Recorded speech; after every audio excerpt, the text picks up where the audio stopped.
Hello, my name is Paul Worthington.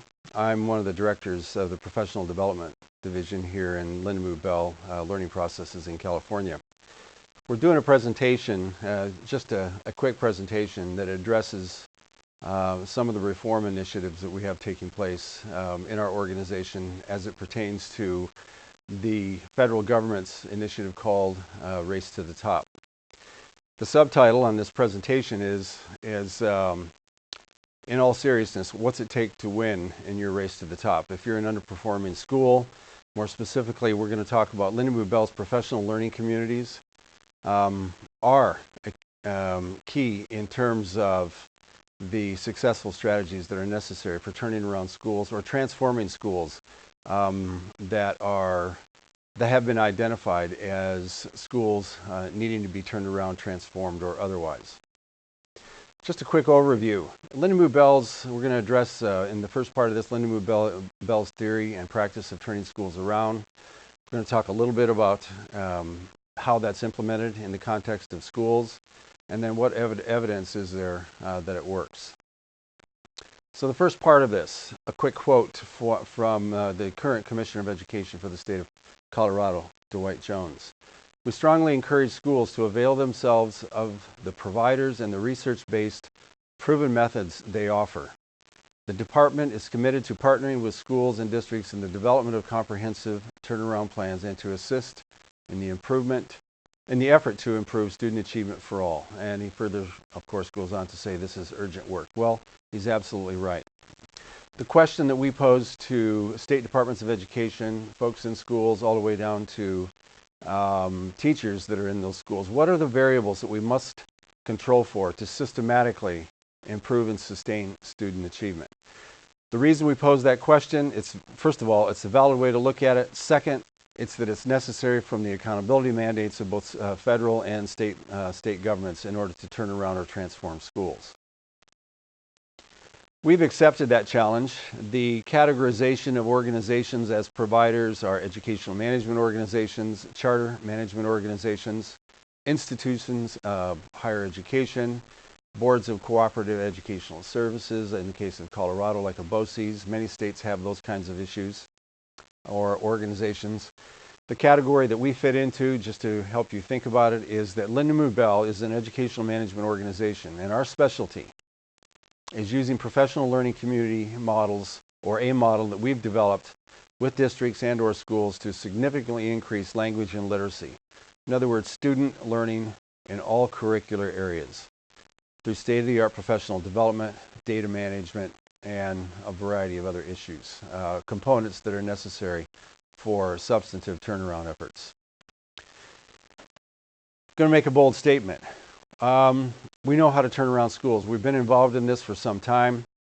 And the issue is now, not only from an ethics standpoint, but from the federal government standpoint, is that children can't wait. Turnaround involves effective, quick, dramatic, and sustainable improvement efforts over 1 to 3 years, and reforms that are slower, move at a more incremental pace, and they won't help children now. And so these mandates from the policy side in terms of what the expectations are from federal and state organizations are that turnaround efforts now have to show immediate results. I'm not going to read all this, but some of the particulars that are involved in the turnaround effort, in the turnaround model, a more aggressive model under the guidelines of the Race to the Top initiative and the applications that 40 of the states in the United States have filed already, is that there's likely to be a leadership change.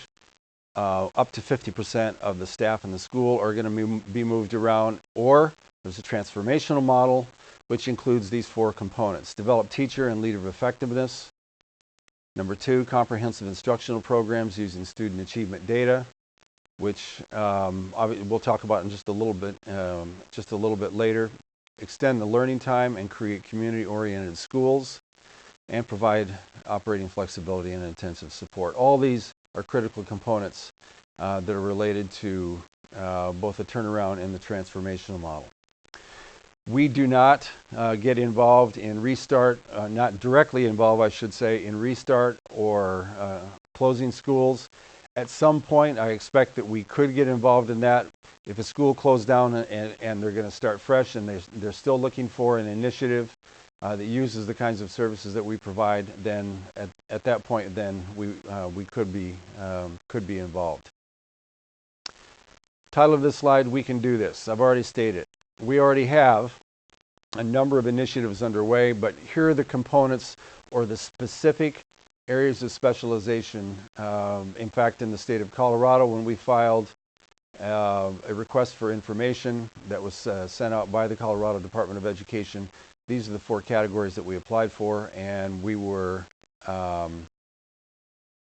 granted license to work in schools throughout the state of Colorado that are on improvement plans in these areas: organizational management and leadership, academic performance, learning environment, and comprehensive planning. So back to the question now, what are the variables that we have to control for? This is the substantive question. If you're looking at will better state standards, will only having new reading programs, will be putting money into it, will better facilities, will these in isolation contribute to the kinds of things that are going to be expected in these turnaround or transformational efforts? In isolation, I think everybody now agrees that none of these in isolation, or probably none of these in combination, are necessarily going to institutionalize the change that is necessary. Our position is that we have to look at a variety of processes in order to meet the goal. Now, unlike the No Child Left Behind Act, which says by 2013, or is it 14, that 100% of all students have to be proficient in reading, the mandates under the Race to the Top initiative are saying, at least in the some states' interpretation of it is that 95% of students have to have achievement or reach their proficiency levels within the respective state, as outlined in the specifications for the application of Race to the Top. And this one in particular comes out of Colorado's application. Here's our argument. If there are processes, what we're arguing for is what's called a process-based educational approach. So what does it have to do with turning the schools around? Here's the formal definition of this. Process-based education is a systematic process by which all educators understand, control for, and utilize the critical variables, the processes, if you will, associated with increasing student performance in classrooms, schools, districts, all the way up through state departments of education or full-on states. These are processes that are absolutely necessary to uncover, understand, become competent in controlling for in order to significantly improve student achievement. The folks of us here at Lindamood-Bell, we know what these variables are, and with you and your state Department of Education using a collaborative model, if you will, a professional learning community, we can collectively turn your school around.